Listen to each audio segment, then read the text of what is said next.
Dito sa EDSA, may forever. Para saan yan? Forever is just a concept. Madali ako eh.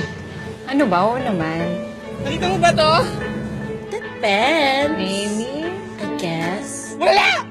Hindi na dapat umaasa sa forever. Kailangan mo lang hintayin yung tamang tao, sa tamang panahon, sa tamang pagkakataon. Oo, may forever. Wala forever. 2 hours na ako nandito eh. Ha?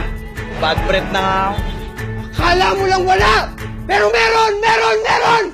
May forever. Saan?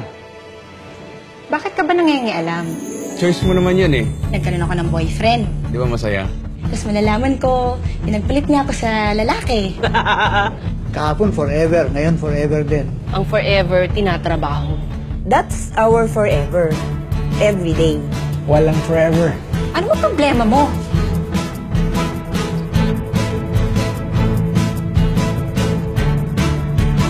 Yes. Wala.